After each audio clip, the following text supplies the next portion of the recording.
This channel does not promote any violent, harmful, or illegal activities. All content provided by this channel is meant for an educational purpose only.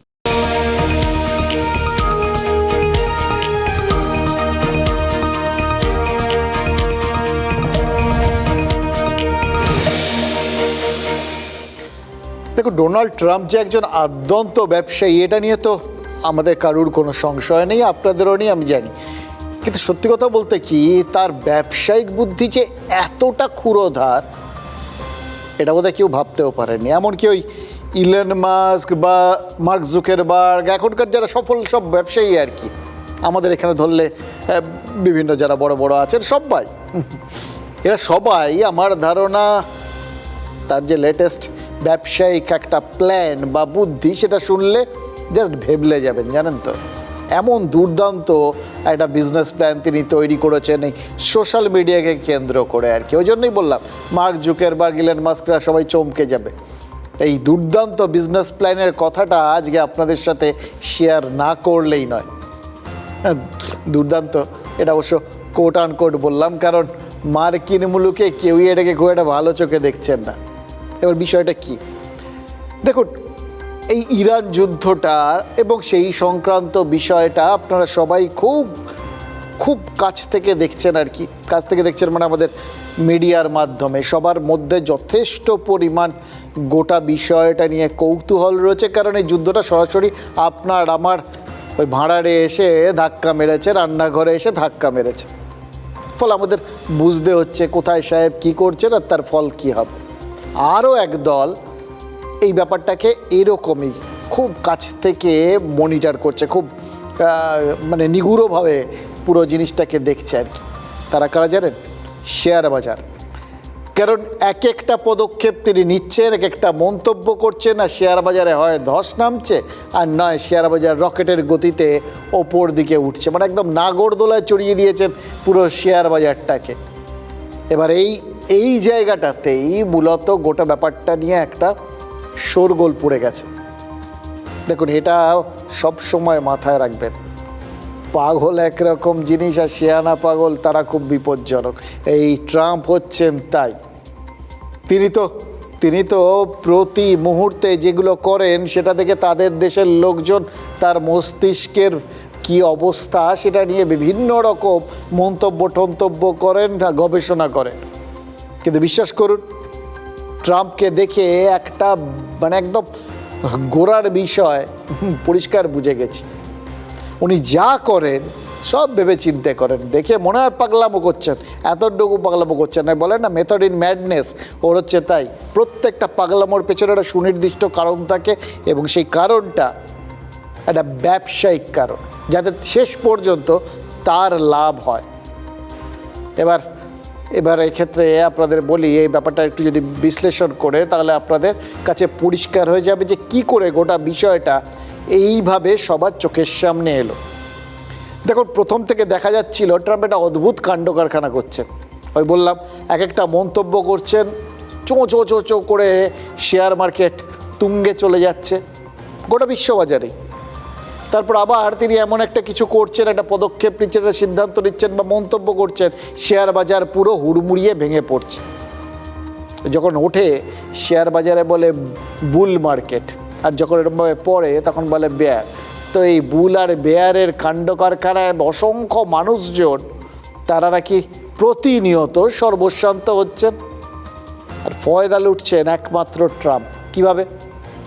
ধরুন, তিনি এমন একটা কোনো মন্তব্য করবেন যে মন্তব্যটা করলে হয়তো শেয়ার বাজার তুঙ্গে উঠে যেতে পারে। মানে ওই ধরুন উনি ঘোষণা করে দিলেন যে ইরানের সঙ্গে যুদ্ধবিরতি, আমরা আর লড়াই করব না, আমরা শান্তি চাই। মানুষজন হাঁপ ছেড়ে বাঁচবে, সবাই ভাববেন বাহ এবার যুদ্ধ মিটে গেল, ফলে ওখান থেকে হরমুজ দিয়ে সব ট্যাঙ্কারগুলো নিশ্চিন্তে পাস করবে। গোটা বিশ্বে একটাই যে গেল রব, এই যে জ্বালানির সংকট সব কেটে যাবে, মানুষজন ব্যবসা বাণিজ্য সব নিশ্চিন্ত মনে করতে পারবেন, গোটা পৃথিবীটা একটা ছন্দে ফিরবে। এই যে একটা ইতিবাচক একটা ভাবনা, একটা আশার ছবি, এতেই শেয়ার বাজার চোঁ করে বাড়তে থাকবে। এবার ট্রাম্প যে এই ঘোষণাটা করবেন, এটা ট্রাম্প ছাড়া তো আর কেউ জানেন না। সাধারণ লোকজন তারা তো আরও জানতে পারবেন না, কারণ এটা রাজারাজিরার ব্যাপার, তাদের সিদ্ধান্ত, মানে এক্ষেত্রে প্রেসিডেন্টের ব্যাপার। তাহলে জানতেন কে? একমাত্র ট্রাম্প নিজে। এবার ধরুন ট্রাম্প জেনে গেলেন যে কালকে তিনি একটা এরকম ঘোষণা করবেন সিদ্ধান্ত, এবং তাতে শেয়ার বাজার চোঁ চোঁ করে বেড়ে যাবে। তিনি সেই কথাটাই মাথায় রেখে বেশ কিছু শেয়ার টেয়ার আগে থেকে কিনে রাখলেন আর কি। পরের দিন মন্তব্যটা করলেন, শেয়ার বাজার ধরুন 10 টাকায় তিনি কিছু শেয়ার কিনলেন। 10 টাকার বিষয় করেন না, আমি কথাটা বোঝার সুবিধে, আপনার আমার লেভেল দিয়ে বোঝাচ্ছি আর কি।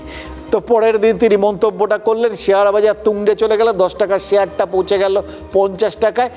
ট্রাম্প সব তার শেয়ারগুলো বিক্রি করে দিলেন, 5 গুণ একদিনের মধ্যে লাভ করে বেরিয়ে চলে গেলেন। এটাই হচ্ছে সোজাসাপটা হিসেব আর কি।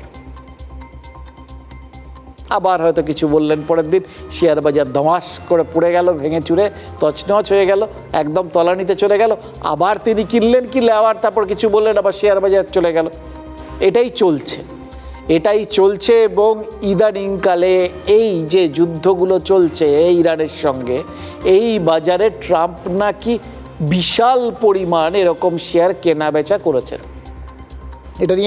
এটা নিয়ে মানে গোটা আমেরিকা জুড়ে তোলপাড় হচ্ছে, ওখানে রীতিমতো অভিযোগের মতো করে এই বিষয়গুলো সবাই তুলতে শুরু করেছেন, আলোচনা করছে। আর তাতে ঘি দিয়েছেন কে জানেন? ট্রাম্প নিজে। ট্রাম্পের নিজস্ব একটা সোশ্যাল মিডিয়া আছে, ট্রুথ সোশ্যাল। ট্রাম্প সেখানে তার সমস্ত বক্তব্যগুলো সেখানেই পোস্ট করেন। এবার এই ট্রুথ সোশ্যালের সমস্ত কিছু আবার দেখভাল করে মার্কিন প্রেসিডেন্টের নিজের company, Trump media and technology group. এইখানেই ট্রাম্প আরেকটা মানে চমকপ্রদ মানে ব্যবসায়িক বুদ্ধি, কি বলবো আপনাদের। এই যে ধরুন এই তার আগের যে কথাটা বলছিলাম, যে ট্রাম্প একটা কথা বললেই শেয়ার বাজার তুঙ্গে চলে যায়, তখন সবার মনে হয় যে একবার যদি ট্রাম্পের ওই রাজপ্রাসাদের একটা কারুর সঙ্গে একটু যোগাযোগ থাকতো, হোয়াইট হাউস থেকে যদি একটু টিপস পেতাম আগে যে ট্রাম্প এরকম কাণ্ড কারখানা করতে শুরু করবেন, তাহলে আমরাও কিছু কিনে টিনে রাখতে পারতাম। তা ট্রাম্প কিন্তু অতীব ভদ্রলোক, সাধারণ মানুষের এই যে ভেতরের আক্ষেপটা এটা তিনি বুঝেছেন, এবং অতীব বড় মাপের ব্যবসায়ী তিনি। সেখান থেকে মানুষের এই চাহিদাটা সেটা বুঝেই চাহিদা অনুযায়ী সাপ্লাই দেওয়ার সিদ্ধান্ত নিয়ে ফেলেছেন। কেনা যায়, যে জিনিসের চাহিদা বাড়ে সেই জিনিসটা যদি আপনি তাকে সাপ্লাই করেন তাহলে ব্যবসা ভালো হয়।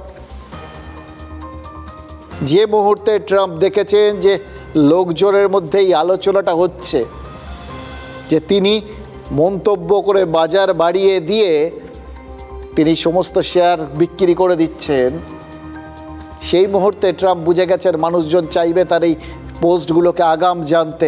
সুতরাং তার এই media and technology group, Trump media and technology, তারা ঘোষণা করে দিয়েছে যে ঠিক আছে, ব্যবস্থা করে দিচ্ছি আপনার, অন্য সবার থেকে আপনি আগে জানতে পারবেন, কিন্তু তার জন্য আপনাকে কিছু খরচ করতে হবে। 3 বছরের চুক্তি, মাসে $60,000 করে আপনাকে দিতে হবে।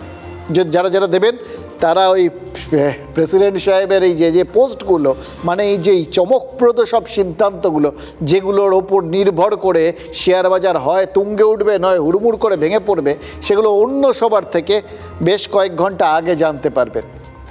মানে একদম ওই বলে না পেইড সাবস্ক্রাইবার, সেই ব্যবস্থা করেছেন তিনি।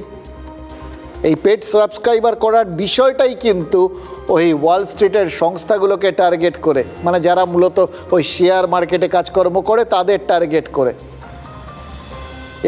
এরাই সাধারণ মানুষের লগ্নি থেকে বড় বড় সংস্থায় যে তহবিল সেগুলোকে সব সামলায় আর কি। শুধু একবার যদি তারাও জানতে পেরে যায় আগে ভাগে ওই বাজার তারা নিজেরা কি করবে, সেটা সাধারণ মানুষের একটা সামগ্রিকভাবে বিষয়টার উপরে তো নির্ভর করে। মানুষ জানবে প্রেসিডেন্ট ওই মন্তব্যটা করলেন, তারপর তো মানুষ তার ফলে হয় ভয় পেয়ে শেয়ার বেচে দেবে, অথবা লাভ দিয়ে শেয়ার কিনতে শুরু করবে, শেয়ার বাজার চড়ে যাবে। এই তো হবে। শেয়ার যদি বেচে দিতে শুরু করে সবাই, শেয়ার বাজার পড়ে যায়, শেয়ার কিনতে শুরু করলে শেয়ার বাজার উঠে যায়।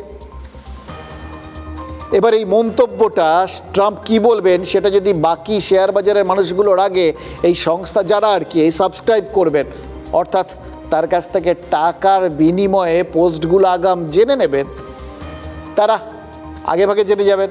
সুতরাং ঠিক প্রেসিডেন্ট সাহেব যে কাজটা করছেন বলে অভিযোগ, সেই কাজটাই তারাও নিশ্চিন্তে করতে পারবেন একদম আইনগতভাবে। তারা জানবেন যে আজকে 2 ঘন্টা বাদে ট্রাম্প ঘোষণা করবেন যে আমরা আবার লড়াই শুরু করব এবং সম্পূর্ণভাবে হরমুজ দিয়ে কাউকে যেতে দেবো না, সমস্ত কিছুর ওপর 20% আমরা এরপর ট্যাক্স লাগাবো এবং কোনো জাহাজ ওখান দিয়ে বেরোতে দেবো না। ঘোষণা করে দিলেই ট্রাম্প খুব স্বাভাবিকভাবেই পুরো মার্কেট ক্র্যাশ করে যাবে, অর্থাৎ আবার যুদ্ধটা চরম জায়গায় পৌঁছচ্ছে এটা ভেবে হুড়মুড়িয়ে শেয়ার মার্কেটে ধস নামবে। যে লোকেরা পয়সা দিয়ে এই ট্রুথ সোশ্যাল থেকে আগে ভাগে এই বিষয়টা জেনে যাবেন, তারা তাদের হাতে থাকা সমস্ত শেয়ার তৎক্ষণাৎ বিক্রি করে দেবেন। বাকিরা জানতেই পারবেন না, বুঝতেই পারবেন না কি হচ্ছে। যখন বুঝতে পারবেন তখন শেয়ার বাজারে ধস নেমে গেছে, তাদের তখন আর কিছু করার নেই। আবার দেখুন, যারা জানতে পারবেন যে 4 ঘন্টা পরে ট্রাম্প হয়তো ঘোষণা করবেন যে আজকের থেকে যুদ্ধ বন্ধ, শেয়ার বাজার চোঁচো করে ওপর দিকে উঠতে থাকবে।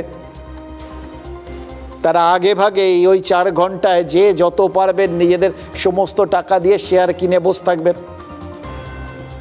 এবং যে মুহূর্তে শেয়ার বাজার ওই সবাই জেনে যাবেন যে ট্রাম্প যুদ্ধ বন্ধ করে দিয়েছেন, সবাই নিশ্চিন্তে মনে শেয়ার কিনতে শুরু করবেন। শেয়ার মার্কেট চোঁচো করে ওপর দিকে চলে যাবে, তারা শেয়ার বিক্রি করে দেবেন। মানে বুঝতে পারছেন কিভাবে মার্কেটের ভারসাম্যটা নষ্ট হয়ে যাবে। এটা নিয়েই মার্কিন মুলুকে বিশেষজ্ঞরা চরম আশঙ্কিত। এখন ইউএস সেনেট ব্যাংকিং কমিটির যে চিফ, তিনি এটাকে টাকা কামানোর এক অনৈতিক পরিকল্পনা বলেছেন। ওদের দেশের লোকজন কিন্তু প্রেসিডেন্ট সম্পর্কে এরকম নিশ্চিন্তে কথাবার্তা বলে টলে দেয়, কেউ কারোর খুব একটা ধার ধারে না।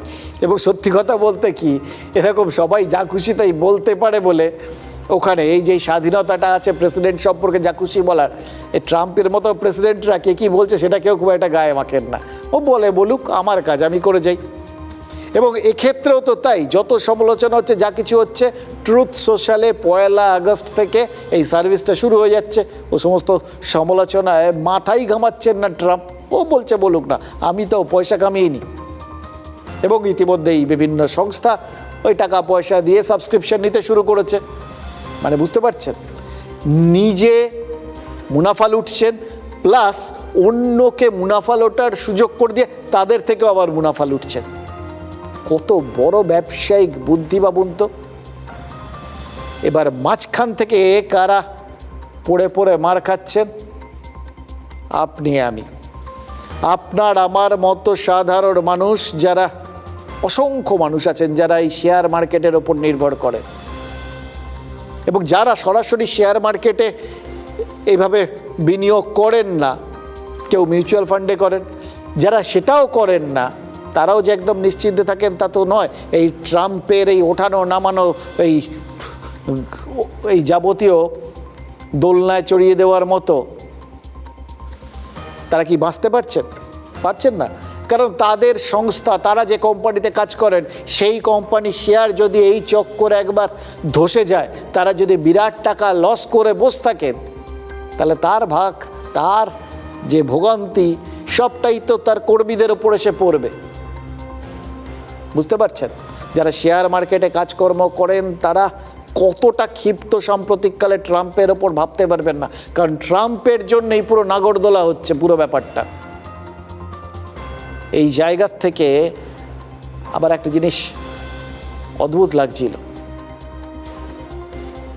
এই যে যুদ্ধের সময় যেটা শোনা গেছে গত 3 মাসে, যুদ্ধের সময় ট্রাম্প আর তার ওই ঘনিষ্ঠ যে লোকজন, তারা নাকি 3700 বারেরও বেশি শেয়ার কেনাবেচা করেছেন। মানে মার্কিন প্রেসিডেন্টটা কি গড়ে এরও 40 বারের বেশি শেয়ার কিনেছেন আর বেচেছেন। এটা তো কোনো, যাদের এরকম সুনির্দিষ্ট কোনো লক্ষ্য আছে, এরকম ছাড়া কোনো সাধারণ মানুষ করে না। এখানেই ওদের সংবাদ সংস্থা ব্লুমবার্গ বলছে এই শেয়ার কেনাবেচার টাইমিংটাই সন্দেহজনক। এবার 2 নম্বর পয়েন্ট হলো, এটার প্রভাব যদি মার্কিন মুলুকের পর আর কোথাও গিয়ে দেখা যায়, এই ট্রাম্পের কল্যাণে এরকম নাগরদোলা হওয়া শেয়ার বাজারে, সেটা ওই আরব দুনিয়া, মিডল ইস্টে, এবং সেখানে ট্রাম্পের জামাই জ্যারেড কুশনারের কোম্পানি অ্যাফিনিটি পার্টনার্সের বিরাট অঙ্কের লগ্নি রয়েছে, এবং সেটা মূলত এই ফিনান্সিয়াল সেক্টরে, অর্থনৈতিক সেক্টরে, নানা রকম ফান্ডে। দেখা গেছে কি জানেন, এই শ্বশুর মশাইয়ের এই কথাবার্তার টাইমিং অনুযায়ী লগ্নি করে একটু এপাশ ওপাশ করে এই 3 মাসে কুশনারও লাল হয়ে গেছে। আর 3 নম্বর পয়েন্ট যেটা, সেটা সব থেকে মানে ভয়ঙ্কর, সেটা একটু মন দিয়ে শুনুন। আমেরিকার নানা বড় কোম্পানির তাদের বিভিন্ন সিদ্ধান্ত, তাদের অবস্থান, তাদের অর্থনৈতিক অবস্থা, বিভিন্ন বাণিজ্যিক সিদ্ধান্ত, এগুলো সরকারি নীতির ওপর নির্ভর করে। যেমন ধরুন এনভিডিয়া বলে একটা কোম্পানি আছে, তারা চিপ বিক্রি করে, কিন্তু সরকার যতক্ষণ অনুমতি না দিচ্ছে তারা চীনকে চিপ বিক্রি করতে পারে না। বোয়িং, বিরাট বিমান তৈরির সংস্থা, তারা যেরকম সরকারি অনুমতি ছাড়া অন্য কোনো দেশের সঙ্গে বিমান বিক্রি নিয়ে চুক্তি করতে পারে না। এরকম বিভিন্ন সরকারি AI policy, labour law, information technology rule, এই সমস্ত বিষয়ের ওপর ভীষণভাবে নির্ভর করে ওরাকেল, মাইক্রোসফট, আমাজন, মেটা, এরকম বিভিন্ন কর্পোরেট সংস্থাগুলোর ব্যবসা। সরকারি নীতি তাদের সপক্ষে যে মুহূর্তে যায়, সঙ্গে সঙ্গে এদের শেয়ারের দাম বাড়ে। উল্টোটা হলে উল্টোটা হয়। মানে ধরুন কোনো একটা সময়ে দেখা গেল যে এনভিডিয়াকে সরকার হয়তো তারা অনুমতি দিয়ে দিল চীনের সাথে ব্যবসা করা, প্রচুর বেড়ে যাবে ব্যবসা, ফলে এনভিডিয়া শেয়ারের দাম তো বেড়ে যাবে। এবার এটা কে জানবেন যে সরকার এই ছাড়পত্র দেবে এনভিডিয়াকে? ট্রাম্প। এটাই তো হয়েছে। যুদ্ধের 3 মাসে এনভিডিয়া, বোয়িং, মাইক্রোসফট, মেটা, অ্যামাজন, এরকম আরও বিভিন্ন সংস্থার প্রায় $25 মিলিয়ন পর্যন্ত শেয়ার কেনাবেচা করেছেন মার্কিন প্রেসিডেন্ট। কারণ তো তিনি জানেন কালকে তিনি এরকম সরকারি কোন নীতিটা ঘোষণা করবেন। একদম সবকটা সরকারি নীতি ঘোষণার টাইমিংয়ের সঙ্গে তার শেয়ার কেনাবেচা মিলে যাচ্ছে, যাতে এই কেনাবেচা করে ম্যাক্সিমাম প্রফিট পান তিনি। ব্লুমবার্গ আরও উদাহরণ দিয়েছে, যেরকম ইউএস হোমল্যান্ড সিকিউরিটির সঙ্গে সফটওয়্যার কোম্পানি প্যালান্টিরের চুক্তির ঠিক আগে ট্রাম্প ওই সংস্থার শেয়ার কেনেন। একটা বড় সংস্থার সাথে আরেকটা সংস্থার চুক্তি হচ্ছে মানে সেই কোম্পানির শেয়ার বেড়ে যাবে, এটাই স্বাভাবিক। যখন কেউ সেই খবরটা জানে না তখন ট্রাম্প তার শেয়ার কিনে নিয়েছেন। যে মুহূর্তে সব জানাজানি হলো, সবাই মিলে কিনতে শুরু করলেন, শেয়ারের দাম বেড়ে গেল, তখন গিয়ে ট্রাম্প বেচে দিলেন, ঝটঝট করে প্রফিট। মেটার সাথে এনভিডিয়ার সব থেকে বড় পার্টনারশিপটা ঘোষণার মাত্র 1 সপ্তাহ আগে ট্রাম্প এনভিডিয়ার $1 বিলিয়ন শেয়ার কিনেছিলেন বলে অভিযোগ, পরে বেচে দিয়েছেন। দুটো ক্ষেত্রেই ওই সরকারি নীতি কি হবে সেটা নিজেই ঘোষণা করছেন, নিজেই জানেন বলে আগে কম পয়সায় শেয়ার কিনছেন, বেশি দামে বেচে দিচ্ছেন। এবার আইনে ট্রাম্পকে কিছুতেই ধরা যাবে না, প্রশ্ন করা যাবে না, প্রমাণ করা যাবে না। আর নৈতিকতা নিয়ে কেউ প্রশ্ন করতে পারেন, ওখানে তো তিনি পাত্তাই দেন না। নীতি নৈতিকতা নিয়ে ট্রাম্পের সাথে কথা না বলাই ভালো। এবার গোটা বিষয়টা নিয়ে হোয়াইট হাউস মুখে একদম কুলুপ এঁটেছে। শুধু এক মুখপাত্র বলেছেন প্রেসিডেন্ট সব সিদ্ধান্তই দেশের স্বার্থে নিয়েছেন, এর মধ্যে কোনো স্বার্থের সংঘাত নেই। আর মার্কিন সংবাদ মাধ্যমগুলো বলছে সংঘাত নেই, মানে পুরোটাই তো সংঘাত, স্বার্থেরই সংঘাত। স্বার্থ ছাড়া আর কি আছে? ক্ষমতার অপব্যবহার করে পুরোপুরি নিজের স্বার্থ সিদ্ধি করা, এটাই তো তিনি করেছেন। দেশের সর্বোচ্চ পদে থাকার সুযোগটাকে কাজে লাগিয়ে নিজের ব্যক্তিগত লাভের ব্যবস্থা করে ফেলেছেন আর তার আত্মীয় স্বজনের। এবার অতীতে আপনি বলতেই পারেন যে সব প্রেসিডেন্টের ক্ষেত্রেই তো এরকম হতে পারত। অতীতে মার্কিন প্রেসিডেন্টরা যাতে এই রকম তাদের স্বার্থের সংঘাতের একটা অভিযোগ না ওঠে, সেই জন্য গদিতে বসার আগে যদি তারা কেউ শেয়ার বাজারে কিছু লগ্নি ঠগনি করে রেখে থাকতেন, তাহলে সেটা কোনো একটা ওই ব্রোকারেজ ফার্মের হাতে তুলে দিতেন, যারা ওই শেয়ার কেনাবেচা করে এরকম কোনো ফার্মের হাতে তুলে দিতেন। যতদিন তিনি ওই প্রেসিডেন্ট থাকছেন ততদিন ওই ফার্মকে তিনি নিজের লগ্নি নিয়ে কোনো নির্দেশ দিতেন না। এবার লুকিয়ে চুরিয়ে কি দিতেন না দিতেন সে তো পরের কথা, ওখানেই তো নৈতিকতার প্রশ্ন।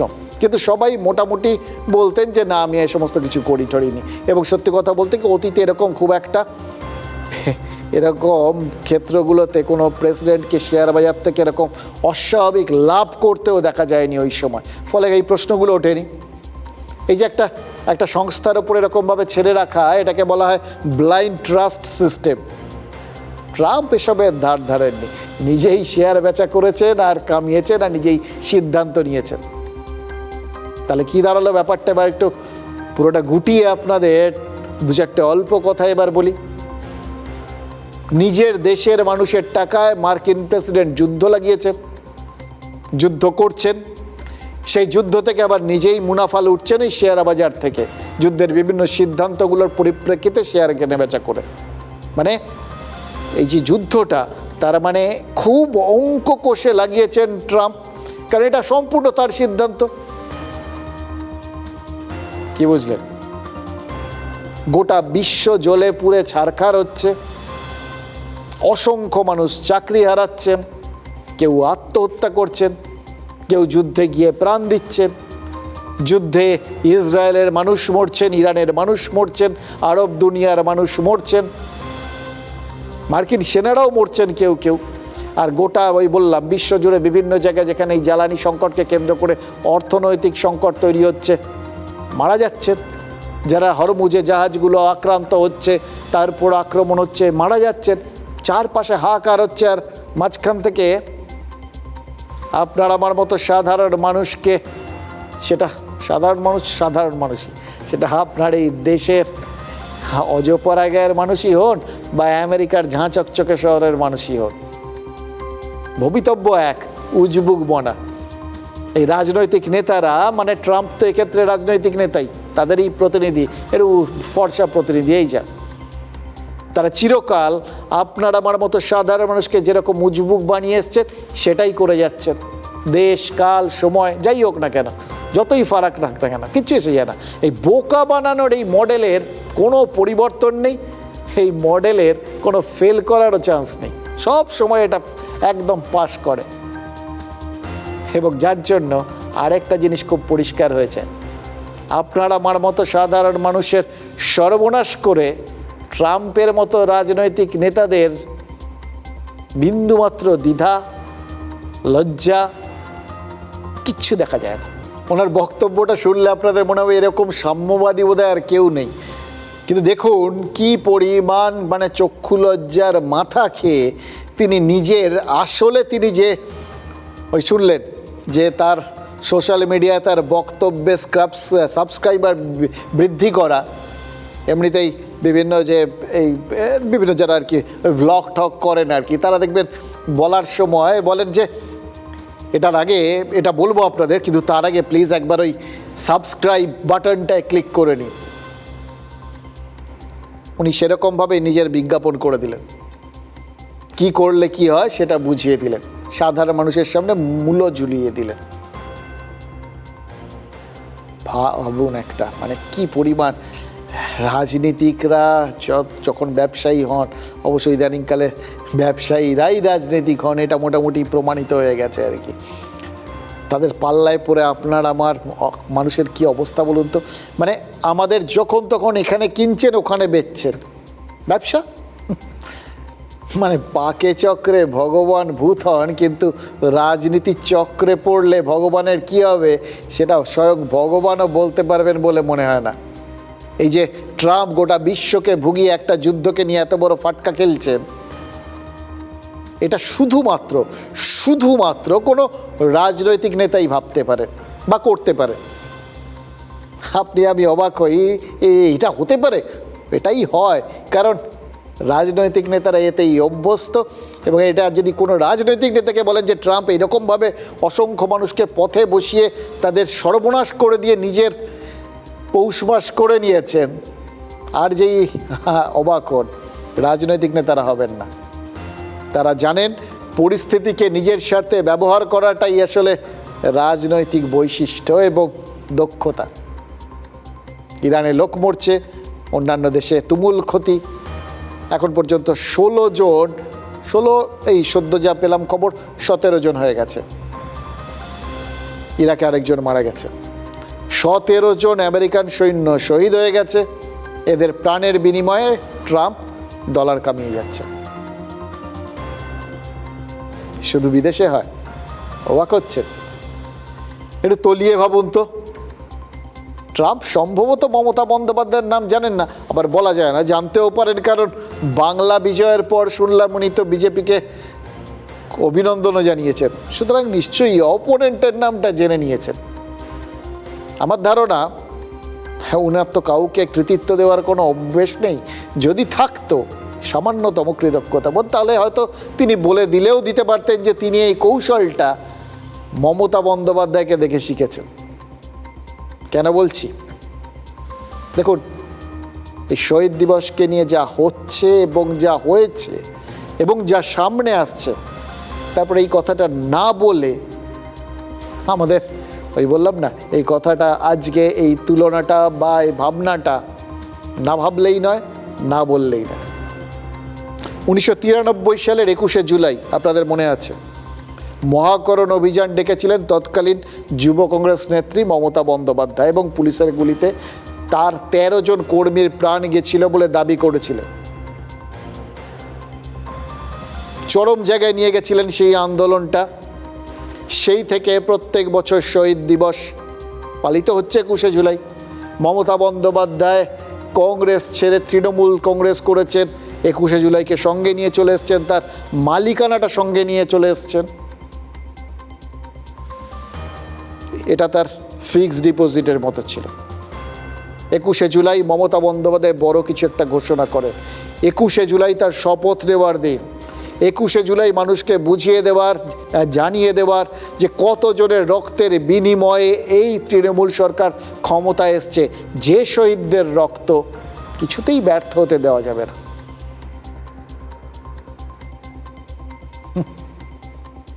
সত্যি কথা, রাজনীতির ললিত বাণী আজকে কি সুন্দর একটা আমাদের ব্যর্থ পরিহাস করছে, সেটা আপনারা বুঝতে পারবেন যখন মুখ্যমন্ত্রী শুভেন্দু অধিকারী আজ যা জানিয়েছেন সেটার দিকে একবার নজর দেবেন। এরপর আপনাদের সন্দেহ হবে, যা জানতাম, যার ওপর ভিত্তি করে গত 15 বছরটা চলেছে, সব কি ভুল জানতাম? সব ঝুট হ্যায়। একটা মিথ্যে ভিতের ওপর কি গোটা বিষয়টা দাঁড়িয়েছিল? কেন বলছি? শুভেন্দু অধিকারী আজকে বিধানসভায় ওই 21শে জুলাই নিয়ে যে তদন্ত কমিটির রিপোর্ট, যেটা তৃণমূল সরকারই করেছিল, যার রিপোর্ট কোনোদিন সামনে আসেনি, সেই রিপোর্টটা প্রকাশ করেছে। এবং সেই রিপোর্ট সম্পর্কে যা যা তিনি বলেছেন, তারপর আপনার আমার যদি সন্দেহ হয়, তাহলে 21শে জুলাই, ওই 93-এর 21শে জুলাই, সেটা কি কোনো বৃহত্তর ষড়যন্ত্র ছিল?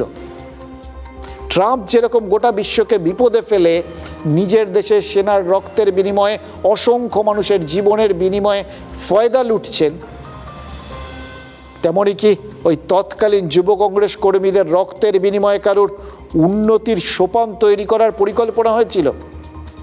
এই প্রশ্ন আপনাদের মনের মধ্যে জাগবে। আপনারা কেউ এই প্রশ্নটা উড়িয়ে দিতে পারবেন না। কেন জানেন? কেন? এই যে তদন্ত কমিটি তৃণমূল সরকার তৈরি করেছিল, যার নেতৃত্বে ছিলেন, এটা বিচার বিভাগীয় কমিশন ছিল, তার নেতৃত্বে ছিলেন অবসরপ্রাপ্ত বিচারপতি সুশান্ত চট্টোপাধ্যায়। সেই কমিশনে গিয়ে সাক্ষ্য দিয়েছিলেন প্রাক্তন মুখ্যমন্ত্রী বুদ্ধদেব ভট্টাচার্য এবং 44 জন আরও সাক্ষী। 21শে জুলাই কমিশনের রিপোর্ট সরকারের হাতে রয়েছে, যে কোনো সময় সেটা প্রকাশ করে দেওয়া হবে বলে 2017-র 21শে জুলাইয়ের মঞ্চ থেকেই ঘোষণা করেছিলেন মমতা বন্দ্যোপাধ্যায়। কিন্তু সেই রিপোর্টটা কোনো দিন প্রকাশ্যে আনেননি তিনি। তার বদলে টানা বলে গেছেন এটা বামফ্রন্ট সরকারের চক্রান্ত ছিল। এই টানা এতগুলো বছর ধরে বাম সরকারকে তিনি শুলে চড়িয়ে এসছেন। তাহলে যদি সেই শুলে চড়ানোর যাবতীয় রসদ ওই রিপোর্টের মধ্যে থেকে থাকে, তাহলে সেটাকে এতদিন প্রকাশ্যে আনেননি কেন? কেন আনেননি সেটা আজকে পরিষ্কার হচ্ছে।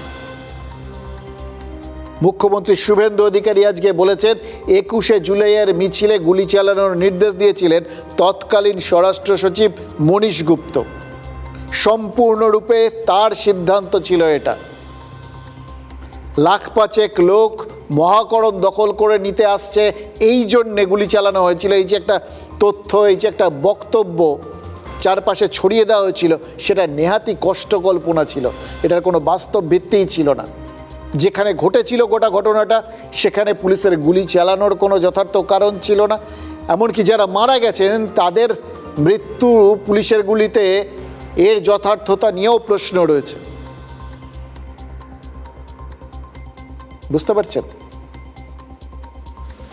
গুলি চালানোর প্রয়োজনীয়তা ছিল না, কোনো রকম প্রেক্ষাপট, কোনো রকম প্রভোকেশন কিচ্ছু ছিল না।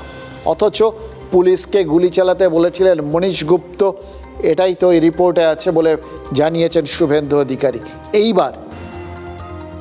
এইবারই সব থেকে বড় কাহানি মে টুইস্ট বলে না, সেইটা। মমতা বন্দ্যোপাধ্যায় এতদিন বলেছেন সরকারের একেবারে শীর্ষস্তর তৎকালীন মুখ্যমন্ত্রী জ্যোতি বসু বুদ্ধদেব ভট্টাচার্যকে না জানিয়ে এত বড় ঘটনা পুলিশ ঘটিয়েছিল বলে তিনি বিশ্বাসই করেন না।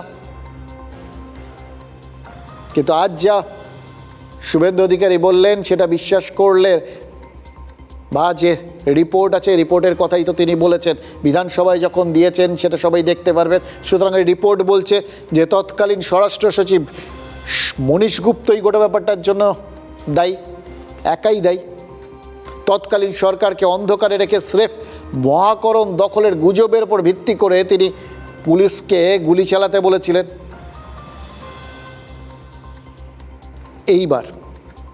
এইবার আসল প্রশ্নগুলো শুরু। দেখুন, নিজের ভালো তো পাগলেও বোঝে। সুতরাং আপনি আমি এটা তো কিছুতেই বুঝে উঠতে পারবো না, যদি এটাই হয়ে থাকে মনীশ গুপ্ত এত বড় একটা ঝুঁকি নিয়েছিলেন কেন, কি উদ্দেশ্যে?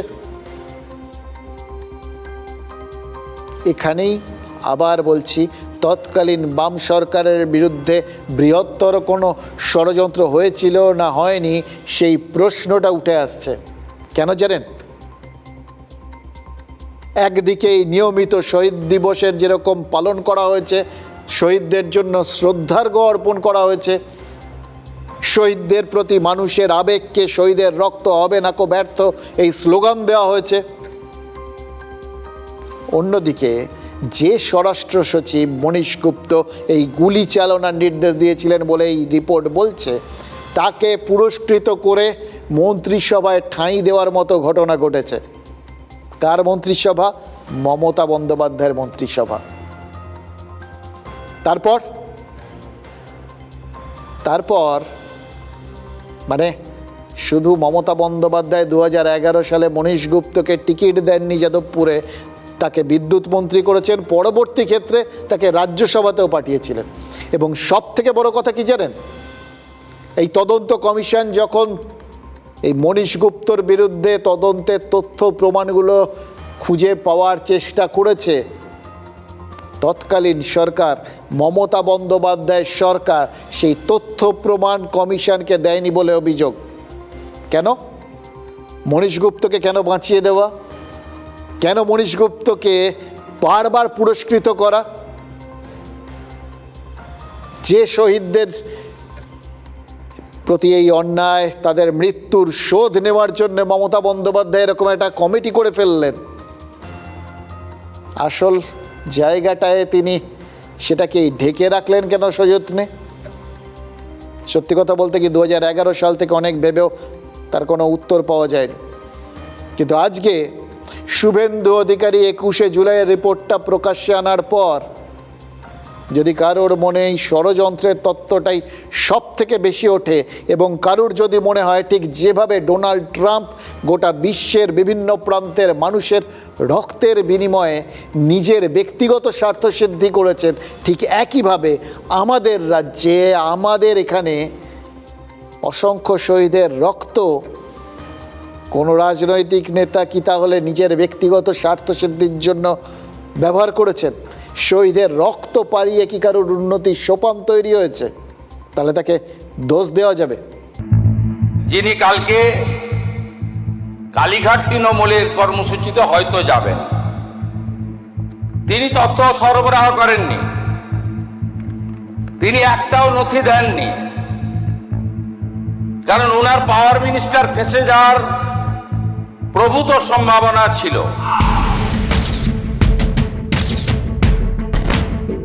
21শে জুলাই কি হয়েছিল সবাই জানে, কিন্তু কেন হয়েছিল? মমতা বন্দ্যোপাধ্যায় নামের পাশে লড়াকু নেত্রীর তকমাটা লেগে গিয়েছিল সেই সময়, কিন্তু লড়াইয়ের সেই তকমাটা লেগে গিয়েছিল নাকি বৃহত্তর কোনো পরিকল্পনায় লাগানো হয়েছিল? প্রশ্নটা তুলে দিচ্ছে 21শে জুলাই কমিশনের রিপোর্ট, যা এতদিন পর ধুলো ঝেড়ে বের করল শুভেন্দু অধিকারীর নেতৃত্বাধীন বিজেপি সরকার। কেন বৃহত্তর ষড়যন্ত্রের ইঙ্গিত? পিছিয়ে যেতে হবে 35 বছর আগে।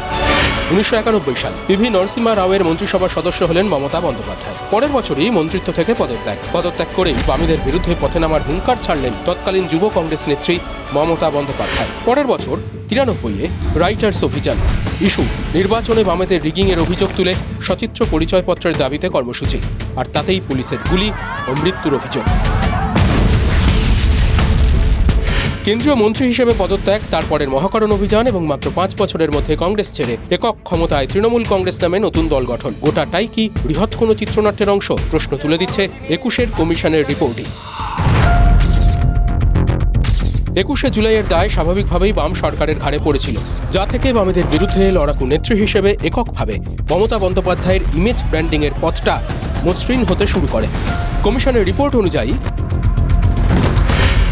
1993-এর 21শে জুলাই রাইটার্স দখলের কথা ছিল কাল্পনিক, গুজব ছড়িয়ে দেওয়া হয়েছিল। উল্টো দিকে পুলিশের গুলি চালনাও ছিল উদ্দেশ্যবিহীন এবং বিনা প্ররোচনায়। কমিশনের রিপোর্টে উল্লেখ, গুলি চালনার জন্য দায়ী ছিলেন তৎকালীন স্বরাষ্ট্র সচিব মনীশ গুপ্ত।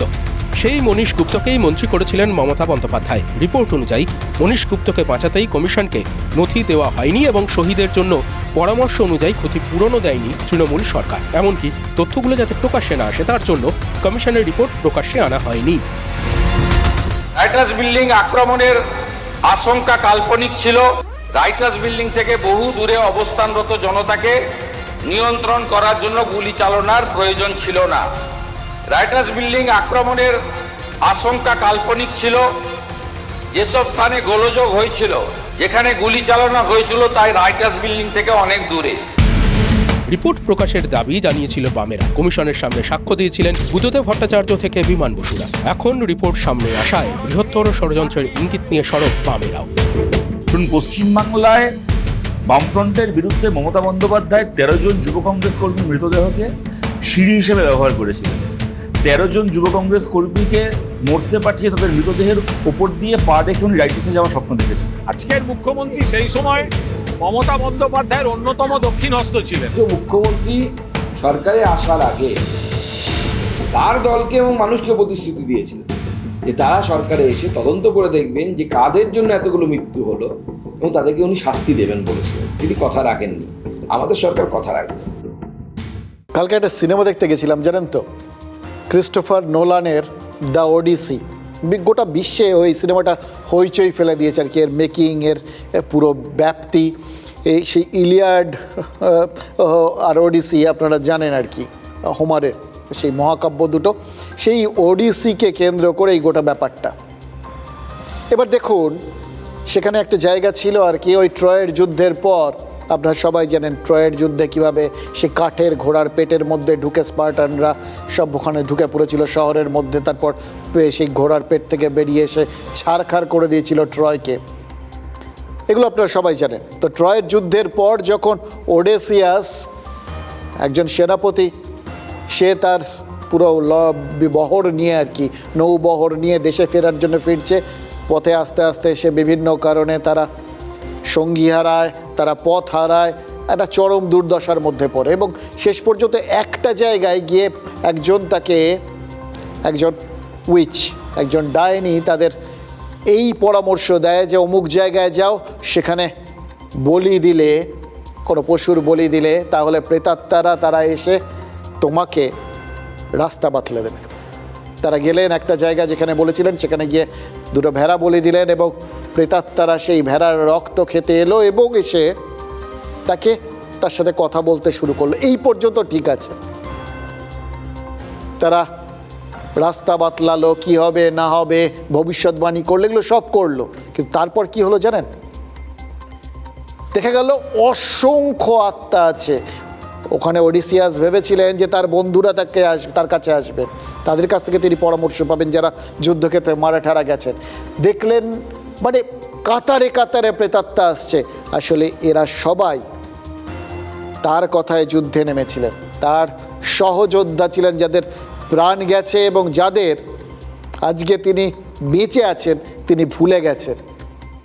এই সিনেমাটা দেখছিলাম আর এটাই মনে হচ্ছিল যে কি অদ্ভুত, সেই কবে মহাকাব্য লিখেছিলেন অন্ধ হোমার, চোখে দেখতে পেতেন না কিন্তু তার বদলে কত বড় ব্যক্তিতে গোটা বিশ্বটাকে দেখেছেন বাবু।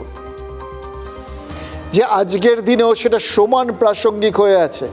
ঠিক যেভাবে আজকের দিনে মহাভারত প্রাসঙ্গিক, হয়তো ঠিক সেইভাবেই এই ওডিসিও প্রাসঙ্গিক হয়ে গেছে।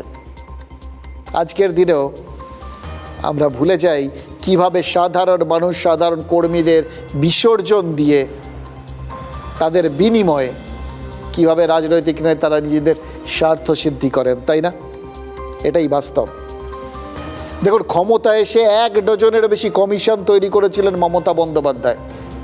21শে জুলাই কমিশনের মতো অধিকাংশের রিপোর্টই প্রকাশ্যে আসেনি। অথচ দেখুন, এই কমিশনগুলো তৈরি হয় জনগণের করের টাকায়। সেই অর্থে 21শে জুলাই কমিশন তৈরি করতে আর সেই কমিটির খরচা যে হয়েছিল, বিরাট অঙ্কের টাকা খরচ হয়েছিল, সেগুলো পুরো টাকাটা জলে যেত, বাজে খরচা হিসেবে থেকে যেত যদি না বর্তমান মুখ্যমন্ত্রী রিপোর্টটাকে সামনে আনতেন। এবং ঘটনাচক্রে শুভেন্দু অধিকারী সে কাজটা করলেন এমন একটা সময় যখন হরির নাম খাবলা খাবলার মতো 21শে জুলাইয়ের ওই শহীদ স্মরণটা খাবলা খাবলা হয়ে গেছে। আগামীকাল 4টে জায়গায় শহীদ স্মরণ হবে, আপনারা জেনে গেছেন। একটা শহীদ স্মরণ, যে শহীদ স্মরণের বাস্তবতার জায়গা নিয়েই এত বড় একটা বিতর্ক তৈরি হয়ে গেছে, সেই শহীদ স্মরণটা হচ্ছে 4টে জায়গায়। বিড়লা তারামণ্ডলের সামনে সভা করবে কালীঘাট তৃণমূল, ময়দানে গান্ধী মূর্তির নিচে ঋতব্রত তৃণমূলের সভা, দিল্লির রাজঘাটে শহীদ স্মরণ করবেন ওই এনসিপিআইতে যোগ দেওয়া প্রাক্তন তৃণমূলী সাংসদরা, আর কলকাতায় শহীদ মিনারের কাছে প্রদেশ কংগ্রেস সভা করবে। দেখে মনে হচ্ছে না বহুরূপে সম্মুখে তোমার, ছাড়ি কথা খুঁজিছ ঈশ্বরের মতো আপনাকে খুঁজে বেড়াতে হবে এর মধ্যে আসল রূপ কোনটা, কোথায় আসল শহীদদের অবস্থান, কোথায় সত্যি সত্যি সৎভাবে শহীদ তর্পণ হচ্ছে, মানে সোজা কথায় কোনটা আসল কোনটা নকল। দেখুন, এটা নিয়ে আমরা যতই বিভ্রান্ত হই, তাতে ওই রাজনৈতিক নেতা বা আয়োজক এদের কারোর কিচ্ছু এসে যায় না। তারা প্রত্যেকে নিজের মতো করে একদম আত্মবিশ্বাসের তুঙ্গে রয়েছেন, কারণ প্রত্যেকেই বলছেন তারাই এই শহীদদের স্মরণ করার বা তাদের তর্পণ করার আসল হকদার। মদন মিত্র সদ্য বদলে গেছেন, কি দাবি করেছেন জানেন? 93 সালে যেহেতু পুলিশের লাঠি এবং গুলি ওই গান্ধী মূর্তির কাছাকাছি চলেছিল, তাই ওই জায়গাটাই সভাস্থল হিসেবে সব থেকে গ্রহণযোগ্য, এবং তারা যেহেতু ওখানে সভা করছেন তাই তারাই প্রকৃত শহীদ তর্পণের অধিকারী। ছোট্ট একটা প্রশ্ন, এতদিন কি মদন মিত্র ছোট ছিলেন? ওই বড় হলে যেরকম বিড়ালের ছানার বয়স বাড়ে, তারপর চোখ ফোটে, তারও কি এতদিন পরে চোখ ফুটেছিল? কোথায় কি হয়েছিল, কোন জায়গাটাতে শহীদ তর্পণ সঠিকভাবে হওয়ার কথা, সেটা কি তিনি এতদিনে বুঝলেন? নাহলে এতদিন যখন তৃণমূলে ছিলেন কোনো দিন কি এটা বোঝানোর চেষ্টা করেছেন বা বোঝার চেষ্টা করেছেন? নাকি জানতেন ভুলভাবে তর্পণ হচ্ছে, জেনেও করেছেন, ভুল মন্ত্রে গোটা ব্যাপারটা, তাহলে চুপ করেছিলেন কেন? সঠিক মন্ত্র বলতে কেউ কি বারণ করেছিল? ওই যে শহীদরা ওখানে প্রাণ দিয়েছিলেন তারা তো তারও সহযোদ্ধা ছিলেন, দায় নেই কোনো। অবশ্য কালীঘাট ত্যাগীদের প্রত্যেকেরই প্রত্যেক দিন নতুন নতুন বোধোদয় হচ্ছে। এই যে দিল্লিতে রাজঘাটে শহীদ তর্পণ হবে, এবার এনসিপিআই করবে। ইতিপূর্বে কোনোদিন হয়নি এত বছরে, 93 থেকে। এবং সত্যি কথা বলতে কি, কলকাতা থেকে দিল্লি কোথায় বুঝতেই পারছেন, দূর দূরান্তের সম্পর্ক। অথচ এনসিপিআই দাবি করছে তাদের শহীদ তর্পণের মাহাত্ম্যই নাকি সব থেকে বেশি। কারণ মহাত্মা গান্ধীর সমাধিস্থলের মতো এরকম শ্রদ্ধা জানানোর শ্রদ্ধাস্থল, আদর্শ জায়গা গোটা দেশে আর কটা আছে? এটাই আসল। ওই ওডেসিয়াসকে ওই প্রেতাত্মারা বলেছিল, যখন সব কিছু হয়ে যাবে, দেশে দেশে ফিরে যাবে, তারপর পশ্চিম দিকে যেও, যে জায়গাটায় গিয়ে পৌঁছবে সেখানে এই যারা তোমার সহযোদ্ধা, যাদের তুমি বেঁচে থাকতে সম্মান দিয়েছ কিন্তু মৃত্যুর পর যাদের স্বীকার করনি বা যাদের প্রতি কোনো রকম কর্তব্য পালন করনি, তাদের আত্মার শান্তির জন্য ওখানে তুমি বলিদান করো। আমাদের এখানে যেরকম ওই গয়া আছে না, গয়ায় গিয়ে পিণ্ডদান করার মতো বিষয় থাকে, অনেকটা সেরকম। সুতরাং এই ক্ষেত্রে একইভাবে ওই এনসিপিআই নিজেদের মতো করে ব্যাখ্যা করে দিলেন যে ওই মহাত্মা গান্ধীর সমাধিস্থলটাই হচ্ছে আসল জায়গা। জীবনানন্দ দাশের একটা কবিতা আছে জানেন তো, যারা অন্ধ সব থেকে বেশি আজ চোখে দেখে তারা, পৃথিবী অচল আজ তাদের সুপরামর্শ ছাড়া। এই সব কিছু এখন এরকম বিভিন্ন বিভিন্ন ব্যাখ্যায় আপনার আমার সামনে আসছে, আর সব কিছুর একটা পাল্টা আছে। নিউটনের থিওরি আছে না, every action has equal and opposite reaction. প্রত্যেকটা কাজের একটা সমান এবং বিপরীতমুখী প্রতিক্রিয়া আছে প্রত্যেক ক্রিয়ার। সুতরাং এক্ষেত্রেও আছে। মমতাপন্থীরা এর বিরুদ্ধে ব্রহ্মাস্ত্র প্রয়োগের চেষ্টা করছেন, আমাদের কাছে তো স্বয়ং মমতা বন্দ্যোপাধ্যায় আছে। সুতরাং তারই নির্দেশে, তারই উদ্যোগে এরা শহীদ হয়েছিলেন, তারই কমিশন আজকে যা যা প্রকাশ করেছে সবই তার তৈরি। সুতরাং তিনি এই ঐতিহ্যের প্রকৃত উত্তরাধিকারী, তিনি হকদার। এবার দেখুন, সেদিক থেকে যদি বিচার করেন তাহলে ঐতিহ্যের ধারক বাহক হওয়ার প্রথম দাবিদার তো কংগ্রেসের হওয়ার কথা। 93 সালে যখন ওই 21শে জুলাইয়ের ঘটনাটা ঘটেছিল তখন তৃণমূলের জন্মই হয়নি। অথচ রাম জন্মানোর আগেই যেরকম রামায়ণ রচনা হয়ে গেছিল, তারপরে যদি তাদের জন্মের আগে ঘটে যাওয়া ঘটনার উত্তরাধিকার মমতাপন্থীরা দাবি করতে পারেন এইভাবে, তাহলে তো সেই একই লজিকে, একই যুক্তিতে ঋতব্রতপন্থী বা এনসিপিআইও নিজেদের সঠিক উত্তরাধিকার বলে ভাবতে পারে। অসুবিধা কিছু নেই, সব এক ছকে চলছে। কংগ্রেস যদি মূল নদী হয় তাহলে বাকি সবাই তো তার শাখা নদী, উপনদী, জল ধরে নিতে হবে, একই বইছে। সুতরাং সমান অধিকার। এবার প্রশ্ন হচ্ছে, এরা তো নিজেদের মতো করে অধিকারের ভাগ বাটোয়ারা করে নিয়েছেন। যাদের ভাগ বাটোয়ারা করলেন সেই শহীদ পরিবার, তাদের আস্থা বা ভরসা কোন শাখার ওপর বেশি? এটা কালকে আপনাদের দেখাচ্ছিলাম। কিন্তু তার থেকেও বড় প্রশ্ন হচ্ছে, আজ মুখ্যমন্ত্রী বলার পর শহীদ পরিবারগুলো যদি সত্যিই মনে করে থাকে যে শহীদের রক্ত ব্যর্থ হয়েছে, তাহলে তাদের দোষ দেওয়া যাবে? যাদের প্রাণের বিনিময়ে প্রতি বছর এত বড় করে শহীদ সমাবেশ পালন করতেন মমতা বন্দ্যোপাধ্যায়, সেই শহীদের পরিবারগুলোকে ঠকানো হয়েছিল বলে তো বর্তমান মুখ্যমন্ত্রীর দাবি। সব দিক থেকে যে ব্যাখ্যা উঠে আসছে এই তদন্ত কমিশনের রিপোর্ট থেকে, সেখানে এক প্রস্থ ঠকানোর বিষয়টা তো বললাম। সব থেকে বড় ঠকানো হয়তো এতদিনে ওই রিপোর্টটা প্রকাশ্যে না আসা। এছাড়া ওখানে কি আছে জানেন, যেটা একদম বাস্তব ঠকানো। শুভেন্দু অধিকারী বলেছেন ওই শহীদ পরিবারগুলোকে, যারা মারা গেছিলেন, তাদের 25 লক্ষ টাকা করে ক্ষতিপূরণ দেওয়ার কথা সুপারিশ করেছিল এই কমিশন। কত দেওয়া হয়েছিল জানেন? 2 লক্ষ টাকা করে। এবং সব থেকে বড় কথা, মমতা বন্দ্যোপাধ্যায় নিজেই ওই 21শে জুলাই কমিশনে সাক্ষ্য দেননি। যার ডাকে আন্দোলন, এতগুলো মানুষের প্রাণ বিসর্জন, যার সরকার তদন্ত করিয়েছে, কমিশন গড়েছে, তিনি কেন সাক্ষ্য দিলেন না? সাক্ষ্য না দেওয়ার কারণ কি? ভবিষ্যতে কোনো নথিভুক্ত বয়ান না রাখা। এই বিষয়গুলো যদি শহীদ পরিবারগুলোর মাথায় গেঁথে যায় এবং তারা যদি বিশ্বাস হারার, তাহলে শহীদ পরিবার ছাড়া এই প্রথম 21-এর শহীদ তর্পণ হতে দেখব কি না বুঝতে পারছি না। অন্তত আমরা তো মনে করি আত্মা অবিনশ্বর, হয়তো যারা জীবন দিয়েছিলেন সত্যি যদি তাদের আত্মা চারপাশে কোথাও থেকেও থাকে, তারা যে এই 4 সভাস্থলের ত্রিসীমানা ঘেঁষবেন না এটা বুঝতে কোনো রকম সংশয় নেই। কমিশন যে 12 জনকে পোস্টমর্টমের পরে চিহ্নিত করা হয়েছে তাদের পরিবার, তাদের প্রত্যেককে 25 লক্ষ করে টাকা আর আহতদের 5 লক্ষ করে টাকা দেওয়ার সুপারিশ করছে। কি করেছেন আপনারা? আপনারা মৃতদের দিয়েছেন 2 লক্ষ করে টাকা আর আহতদের দিয়েছেন 15,000 করে টাকা। লজ্জা লাগে না? এরপরেও আপনারা এইসব করেন। আমি এই রিপোর্ট পেশ করে আহত এবং ক্ষতিগ্রস্ত পরিবারকে বলবো, আপনারা যদি ফ্রেশ এফআইআর করতে চান সে সুযোগ বর্তমান সরকার দেবে। আপনারা যদি কমিশনের সুপারিশ মতো মুখ্যমন্ত্রী রিলিফ ফান্ড থেকে আমি সেই ক্ষতিপূরণ দেব।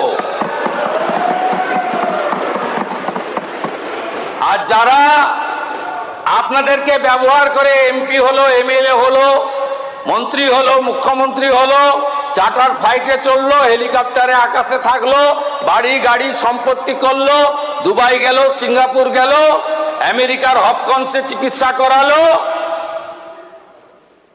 তাদের থেকে আপনারা দূরে থাকবেন। ধুলো পড়বে বলে রিপোর্ট তৈরি হলো, এটাকে বিষবাও জলে পাঠিয়ে দেওয়ার পেছনে কি কোনো কারণ আছে?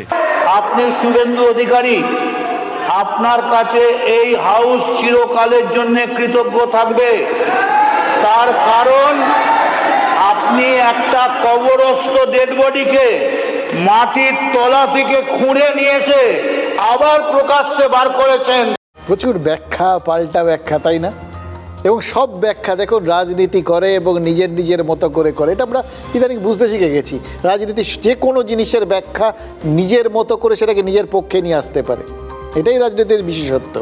এবং সেই ফর্মুলা অনুযায়ী 21শে জুলাইয়ের রিপোর্টকে এতদিন মমতা বন্দ্যোপাধ্যায় একভাবে ব্যবহার করেছেন, এখন বিজেপি নিজের মতো করে ব্যবহার করছে বলে ধরতে হবে। এবং ঘটনাচক্রে রাজনীতির এই ব্যবহারিক প্রয়োগ এটা তো দিল্লিতেও দেখা যাচ্ছে। যে শিশু ভূমিষ্ঠ হয়েছে কদিন হলো, সেই শিশুই কেন্দ্রীয় শিক্ষামন্ত্রী ধর্মেন্দ্র প্রধানের পদত্যাগের দাবিতে আজ সংসদ অভিযানের ডাক দিয়েছিল। ককরোচ জনতা পার্টির সেই কর্মসূচি পুলিশি বাধায় ভেস্তে গেছে। কিন্তু কয়েকটা কথা তো এই প্রসঙ্গে না বললেই নয়। রাজনীতি তার নিজের জায়গায় আছে, থাকবে, কিন্তু সবার ওপরে দেশের তরুণ প্রজন্ম, দেশের মানুষ। এবার এই জায়গাটাতেই কয়েকটা কথা বলে ফেলার দরকার আছে, জানেন তো? কোন দাবিতে ককরোচ জনতা পার্টির এই আজকের অভিযান ছিল? নিটের প্রশ্নপত্র ফাঁস। পরপর বেশ কয়েক বছর নিটের প্রশ্নপত্র ফাঁস হয়েছে, অসংখ্য তরুণ তরুণী হতাশ হয়েছেন। সুতরাং শিক্ষামন্ত্রী ধর্মেন্দ্র প্রধানকে পদত্যাগ করতে হবে। এবার খেয়াল করে দেখুন, এইখানটাতেই আমাদের কিছু অদ্ভুত লাগে আর কি। ককরোচ জনতা পার্টির এই দাবি, এটাকে কেন্দ্র করে বেশ কিছু মানুষজন উদ্বেলিত হয়েছে। ককরোচ জনতা পার্টির রাজনৈতিক স্বরূপ প্রকাশ্যে আসেনি, অথচ তারা রাজনৈতিক একটা দাবি তুলছে। আমরা জাস্ট বোঝার চেষ্টা করছি। অদ্ভুত, মাঝে মধ্যে এই রাজনীতি, আধা রাজনীতি সব মিলিয়ে আমাদের আসলে সাধারণ মানুষ তো আমাদের কে কীভাবে ব্যবহার করে ফেলছেন আজকাল নিজেদের মধ্যে খুব কনফিউশন লাগে। এর বোঝার চেষ্টা করি আর কি। যারা ককরোচ জনতা পার্টির মাথা, তারা বিদেশে থাকতেন, বিদেশ থেকে হঠাৎ চলে এলেন, এসে তাদের আন্দোলন করছেন। এমন একটা আন্দোলন যেটার সঙ্গে কিন্তু মানুষজনের একটা কোথাও গিয়ে তাদের সাধারণ মানুষের স্বার্থের জায়গার একটা সম্পর্ক রয়েছে। এবং এখানেই সব থেকে বড় প্রশ্নটা, দেখুন ইদানিং আপনারা জানেন, আমাদের যাদের বাড়িতে ছেলে মেয়েরা রয়েছে আমরা সবাই জানি, এই কম্পিটিটিভ এক্সামসগুলো, এই নিট টিটের মতো এগুলো দেওয়ার জন্য ছেলে মেয়েরা আজকাল কি ভয়ঙ্কর পরিশ্রম করে, কিভাবে দিন রাত এক করে মাথার ঘাম পায়ে ফেলে, এটা আমরা জানি। এটাকেই তারা একমুখীভাবে যায় এবং এটার জন্য বহু ক্ষেত্রেই হয়তো ওই 10+2 উচ্চ মাধ্যমিক আইএসসি এগুলোকে তারা গুরুত্ব দেয় না। লোকে এক একজন কোটা টোটার মতো বিভিন্ন জায়গায় চলে যায় যেখানে ট্রেনিং নেবে, কারণ এবার যেভাবেই আর কোথাও কিছু হোক না হোক এই পরীক্ষাগুলোতে পাশ করতেই হবে, তবেই না একটা ভালো জায়গায় ভর্তি হবে, তবেই ডাক্তার হতে পারবো। এই ভাবনা চিন্তা আছে, নিজেদের জীবনটা উৎসর্গ করে দেয় এটার উপরে। এবং যদি কোথাও গিয়ে মনে হয় নিজে পারছি না, আমরা দিনের পর দিন এই কোটা টোটা বিভিন্ন জায়গার থেকে আমরা আত্মহত্যার খবর পেয়েছি। এবং এই যে উদগ্র একটা বাসনা, একটা একমুখী বিষয়, এটা পুরোটা গিয়ে মানে এতদিনের পরিশ্রম সব কিছু গিয়ে কোথায় পড়ে? পরীক্ষার হলে। আমাদের শরীর থেকে যে, আমাদের ছেলে মেয়েদের শরীর থেকে যে অ্যাড্রিনালিন ক্ষরণ হয় সেটা চরম জায়গায় পৌঁছয় সেদিন। এবং তারপর যদি জানা যায় যে সেই পরীক্ষার প্রশ্নপত্র ফাঁস হয়ে গেছে এবং পরীক্ষাটা আবার হবে, তাদের মধ্যে যে কি চরম হতাশা তৈরি হয় এটা বুঝতে কারুর কোনো রকম অসুবিধে নেই। শুধু তারা হতাশ হয় না, তাদের বাবা মায়েরা হতাশ হয়, তাদের আত্মীয় স্বজনের মধ্যে এই বিষয়গুলো ছড়ায়, প্রতিবেশীদের মধ্যে এই গোটা বিষয়গুলো ছাপ ফেলে। অর্থাৎ গোটা দেশে, খেয়াল করে দেখুন, গোটা দেশে কাশ্মীর থেকে কন্যাকুমারী পুরো 4-5টায় একটা বিরাট প্রতিক্রিয়া সৃষ্টি হতে পারে, যে প্রতিক্রিয়া যে কোনো সরকারকে অস্বস্তিতে ফেলার পক্ষে যথেষ্ট। এখানেই বাস্তব প্রশ্নটা আসে, কোন সরকার কি সেটাকে যেচে গায়ে মাখার চেষ্টা করবেন, এই অস্বস্তিকে আহ্বান জানাবেন? এটা তো সমস্যায় ফেলবে। দ্বিতীয়, এই বিষয়টা নিয়ে সরকার তারা কিন্তু লুকানোর কোনো কিছু চেষ্টা করেননি। প্রশ্নপত্র ফাঁস হয়েছে স্বীকার করেছেন, এই অস্বস্তির দায় নিয়েছেন, পরবর্তী ক্ষেত্রে যাতে এই ঘটনাটা না ঘটে তার জন্য প্রচেষ্টা করেছে। এবার আমরা দেখেছিলাম যে সেনাবাহিনীর মাধ্যমে চপার টপারে করে সব প্রশ্নপত্র গেছে। এবার কিন্তু পরীক্ষা হয়েছে শেষবার এবং পরীক্ষার ফল বেরিয়ে গেছে, কোথাও প্রশ্ন লিকের বিষয়টা আসেনি। অর্থাৎ সরকার সমস্যা স্বীকার করে সেটা সমাধানের একটা চেষ্টা করেছে এবং এটাই বাস্তবসম্মত। আবার বলছি, কেউ যেচে নিজের বিপদ ডেকে আনে না, নিজের বিরুদ্ধে জনমত এরকম একটা প্রজন্মকে নিজের বিরুদ্ধাচারী করে ফেলতে পারে না, এটাই বাস্তব। রাজনীতি এত বোকা না। দেখুন, আমরা এখানে আমাদের রাজ্যে আমরা দেখেছিলাম, এই ধরুন তিলোত্তমার ওই ধর্ষণ খুনের পর বা পরবর্তী ক্ষেত্রে এই নিয়োগ কেলেঙ্কারির পর, এর বিভিন্ন ক্ষেত্রগুলোতে বহু জায়গায় গোড়ার দিকটাতেই একটা অস্বীকার করার একটা প্রচেষ্টা, একটা মানসিকতা ছড়িয়ে দেওয়ার চেষ্টা হয়েছিল সরকারের তরফে। এক্ষেত্রে কিন্তু সরকার সেটাকে স্বীকার করে নিয়েছে, ধামাচাপা দেওয়ার কোনো চেষ্টা হয়নি। তাহলে এই আন্দোলনটার বাস্তবতাটা কোথায় এবং কেন, এই প্রশ্নটা আপনাদের সামনে আসবে। কারণ আমাদের বক্তব্য খুব পরিষ্কার, এই যারা আসছে এই ককরোচ পার্টির মধ্যে একটা অরাজনৈতিক ব্যাপার আছে, অথচ সামাজিক বিষয় নিয়ে কথা বলছে এরকম একটা ভাব আছে। এর আড়ালে কেউ কোথাও আমাদের পরিচালিত করার চেষ্টা করছে না তো? যদি করেও থাকে, যদি তার মধ্যে কোনো রাজনৈতিক উদ্দেশ্য থাকে তাহলে সেটা সামনে পরিষ্কারভাবে আসা উচিত। সাধারণ মানুষের মধ্যে রাজনৈতিক নেতাদের ধরন ধারণ সম্পর্কে যে একটা কিছু কিছু ক্ষেত্রে প্রশ্ন, বিতৃষ্ণা এগুলো তৈরি হয়েছে, সেই জায়গাটাকে কাজে লাগিয়ে ওই বলে না সটকে শেখানো। সে একজন টিচার এসেছিল, দুটো ভাইকে, ভয়ঙ্কর বদমাইশ, কেউ কোনো প্রাইভেট টিউটার কিচ্ছু শেখাতে পারে না, তা আসে এবং নাজেহাল করে টিচারদের ফেরত পাঠিয়ে দেয়। তো তার বাবা মা বলে দিয়েছিল এই টিচারকে যে এরকমই করবে, তাই টিচার এসে তাদের বলেন, দূর তোমাদের পড়াবোই না, আচ্ছা ধরো তোমাকে একটা মিষ্টি দিলাম, খাবে? হ্যাঁ হ্যাঁ, দুজনকে দুটো মিষ্টি দিলাম, আরও একটা মিষ্টি দিচ্ছি তোমায়, নাও, বলে আরেকটা করে মিষ্টি দিল। আচ্ছা মোট কটা মিষ্টি দিলাম তোমায়? একটা ভাই বলে দিতে যাচ্ছিল দুটো মিষ্টি হলো, আরেকটা ভাই তার আরও অ্যান্টেনা সজাগ, সে বলল দাদা বলিস না রে, ও সটকে শেখাচ্ছে। আমাদের প্রশ্নটা সেটাই, আমাদের আবেগ নিয়ে নতুন করে কেউ ছেলে খেলা করছে না তো? এইটা বোঝার জায়গাটা খুব গুরুত্বপূর্ণ। কারণ একজন তিনি পদত্যাগ করলেন, তাতে রাজনীতির স্বার্থ সিদ্ধি হতে পারে। যারা আবার পরীক্ষা দেবে, পরের বার পরীক্ষা দেবে, যারা আবার নিজেদের প্রাণপাত করবে, তারা তো একটা সুস্থ ব্যবস্থা চাইবে। সেই ব্যবস্থা দেওয়ার দায়িত্বটা সরকারের, কারণ নইলে উল্টে সরকার বিপদে পড়বে। এবং এই প্রশ্নটাই তো সুকান্ত মজুমদার তুলেছেন, কেন্দ্রীয় শিক্ষা প্রতিমন্ত্রী। বলছেন এবার ভালোই সব হয়ে যাওয়ার পরেও কেন আন্দোলনটা হচ্ছে, কেনই বা কেন্দ্রীয় শিক্ষামন্ত্রীর পদত্যাগ এখন দাবি করা হচ্ছে। যেভাবে আজ সংসদ অভিযানের ডাক দেওয়া হয়েছে, যেভাবে একটা সদ্য জন্ম নেওয়া তথাকথিত অরাজনৈতিক শক্তি কেন্দ্রীয় শিক্ষামন্ত্রীর পদত্যাগের মতো একটা রাজনৈতিক দাবিতে রাস্তায় নামলো, তাতে কিন্তু আবার মনে হচ্ছে আমাদের বোধহয় একটু সতর্ক হওয়ার দরকার আছে। কেউ আমাদের সটকে শেখাচ্ছে না তো? अगर सरकार होती तो सुनती, बच्चों की बात सुनती। और नीट एग्जामिनेशन अगर हुआ है और उसमें अगर ये धांधली हुई है तो उसका जिम्मेदार कौन है? क्रेडिबिलिटी किसकी है? किसको ये तैयारी करनी थी? आप विश्व गुरु बनना चाहते हैं, दुनिया में आप कह रहे हैं अमृत काल है, लेकिन आपके मंत्री आप नहीं हटा पा रहे हैं। और आपके यूपी के मुख्यमंत्री ने आपके दिल्ली के ऊपर आरोप लगा दिया। जब जनता की आवाज दबाई जाएगी तब जनता रोड पे उतरेगा। हमारी मांग एक ही है कि हमारे सब पूरे भारत के स्टूडेंट लोग को इंसाफ मिलना चाहिए। बस हमारी यही मांग है। हम साइलेंट प्रोटेस्ट कर रहे हैं, जितना हो सके लोग ज्यादा अफरा तफरी ना करे, एक साइलेंट प्रोटेस्ट की तरह करे ताकि लोग अच्छे से आए और अच्छे से जाए।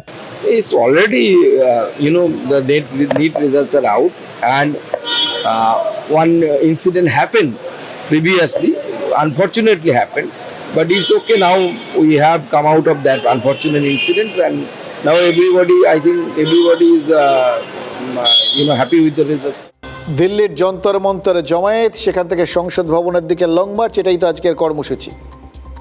আয়োজক ককরোচ জনতা পার্টির প্রতিষ্ঠাতা অভিজিৎ দীপক, তিনিও জানতেন, আমরাও জানতাম যে পুলিশ লং মার্চটা আটকাবে এবং শক্তি প্রয়োগ করেই আটকাবে। লাঠি চালানো হবে, প্রয়োজনে জল কামান, টিয়ার গ্যাস চলবে, এগুলো আমরা ধরে নিয়েছিলাম। কিন্তু এটা আমরা ভাবিনি তখন একটা ছবি আমাদের, মানে এরকম একটা ছবি দেখবো আমরা ভাবিনি, সেটা আজকে চোখে পড়লো। ওই যখন অসংখ্য ছেলে মেয়ে যাচ্ছিল, তাদের মধ্যে একজন রাস্তার মাঝখানে করজোরে হাত জোর করে পুলিশের সামনে মিনতি করছিল, তাদের দাবিটা যে অন্যায্য নয় হয়তো সেটাই বোঝানোর চেষ্টা করছিল। আর ওই ছেলেটিকে একজন পুলিশকর্মী গায়ে মাথায় হাত বুলিয়ে দিচ্ছিলেন। ওই সময় না ওই পুলিশকর্মীকে পুলিশ কম, একজন বাবা বেশি মনে হচ্ছিল একজন বাবা তার সন্তানকে বোঝাচ্ছে। হয়তো সত্যি ওই পুলিশকর্মীর সন্তানও হয়তো নিটের মতো কোনো পরীক্ষা দিয়েছেন বা দেবেন, কে বলতে পারে। ফলে তার মধ্যেও তো এইরকমই যন্ত্রণা তৈরি হবে যদি তার ছেলে মেয়েও ওরকম একটা পরিস্থিতির শিকার হয়। আবার বলছি, এই যন্ত্রণার উপশম একজন মন্ত্রীর পদত্যাগ, এটা কি সোজা সাপটা একটা ওষুধ? এটাই মলম? ধরে নেওয়া যাক আন্দোলনকারীদের দাবি মান্যতা পেল, ধরে নেওয়া যাক ধর্মেন্দ্র প্রধান ইস্তফা দিলেন, তারপর আর কোনোদিন কোনো পরীক্ষার প্রশ্ন ফাঁস হবে না, এটা কেউ দায়িত্ব নিয়ে বলতে পারে? কার মনে চুরি রয়েছে, সোর্সের মধ্যে কোথায় ভূত রয়েছে, সিস্টেমে কে কোথায় ঘাপটি মেরে বসে রয়েছে, এটা বলা সম্ভব? আমরা এমন উন্নত মানসিকতার লোক হয়ে গেছি, কেউ আমরা দুর্নীতি করার চেষ্টা করি না। দেখুন, ভারতের ইতিহাসে প্রথম রেলমন্ত্রী হিসেবে পদত্যাগ করেছিলেন লাল বাহাদুর শাস্ত্রী 1956 সালে। তামিলনাড়ুর আরিয়ালুরে একটা ভয়ঙ্কর ট্রেন দুর্ঘটনা ঘটেছিল। সেই দুর্ঘটনায় অনেকে মারা যান এবং লাল বাহাদুর শাস্ত্রী তার নৈতিক দায় নিয়ে পদত্যাগ করেন। তারপর 1999 সালে রেলমন্ত্রীর দায়িত্ব থেকে ইস্তফা দেন নীতিশ কুমার। গাইসাল রেল দুর্ঘটনা মনে আছে আপনাদের? তার দায় নিয়েই পদত্যাগ করেছিলেন নীতিশ কুমার। তার পরের বছর 2000 একাধিক দুর্ঘটনার দায় স্বীকার করে পদত্যাগ করতে চেয়েছিলেন তৎকালীন রেলমন্ত্রী মমতা বন্দ্যোপাধ্যায়, কিন্তু তৎকালীন প্রধানমন্ত্রী অটল বিহারী বাজপেয়ী সেই পদত্যাগপত্র গ্রহণ করেননি। লাল বাহাদুর শাস্ত্রী, নীতিশ কুমার পদত্যাগ করেছিলেন। মমতা বন্দ্যোপাধ্যায়ের পদত্যাগপত্র যদি গৃহীত হতো তাহলেও তারও নাম এই লিস্টে যোগ হয়ে যেত। কিন্তু ঘটনা হচ্ছে, তারপর কি দেশের রেল দুর্ঘটনা বন্ধ হয়ে গেছে? এই সদ্য এই বাচ্চাগুলো মারা গেল, এটাও তো রেল দুর্ঘটনা। কাকে দায়ী করবেন? একটা পদত্যাগেই যদি যাবতীয় সিস্টেম মিলে যায় তাহলে তো এটাই সহজ রাস্তা থাকতো।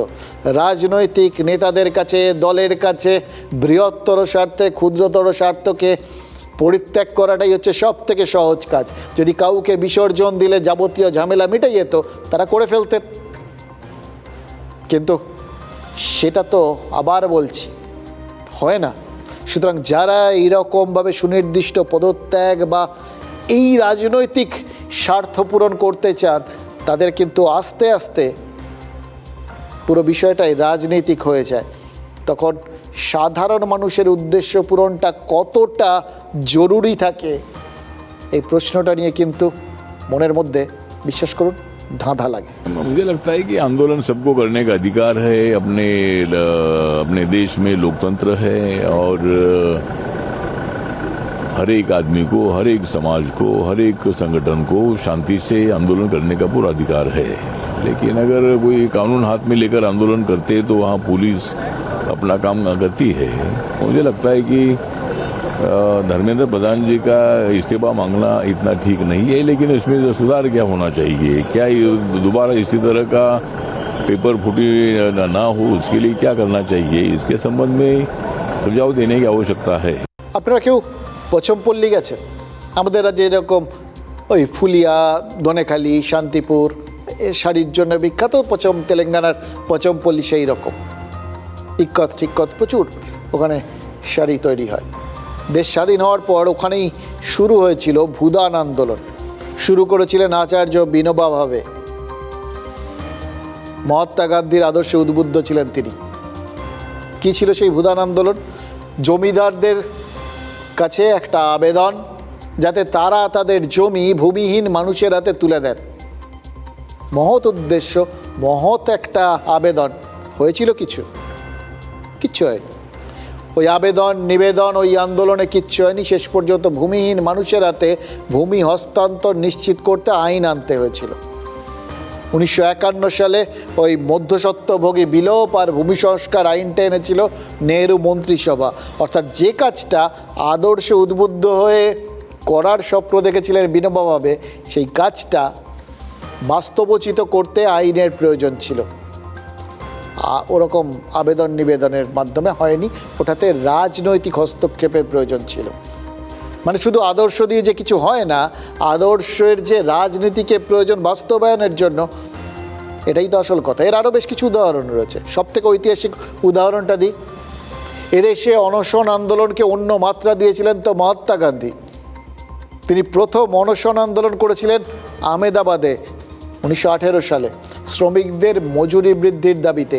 আর শেষ আন্দোলন করেছিলেন অনশন আন্দোলন 1947-48 সালে নোয়াখালী আর কলকাতার দাঙ্গা থামাতে এবং সাম্প্রদায়িক সম্প্রীতি বজায় রাখতে। কোন মঞ্চ থেকে করেছিলেন? কংগ্রেসের মঞ্চ ব্যবহার করতে হয়েছিল। সাম্প্রতিক উদাহরণ দিই। দ্বিতীয় ইউপিএ সরকারের দুর্নীতির বিরুদ্ধে অনশনে বসেছিলেন আন্না হাজারে। 2011 সালে ওই আন্দোলন অরাজনৈতিকভাবে শুরু হয়েছিল, কিন্তু পরবর্তী ক্ষেত্রে আন্না হাজারের ওই অনশন মঞ্চকে ব্যবহার করে কেজরিওয়ালের উত্থান, আম আদমি পার্টির জন্ম। আর বর্তমানে দেখুন, যে লক্ষ্য নিয়ে যেভাবে আম আদমি পার্টি তৈরি হয়েছিল, আজকের আম আদমি পার্টির সঙ্গে তার আকাশ পাতাল ফারাক। আজকের আম আদমি পার্টি আর 5টা রাজনৈতিক দলের মধ্যেই রয়েছে। এটা বলার একটাই মাত্র কারণ,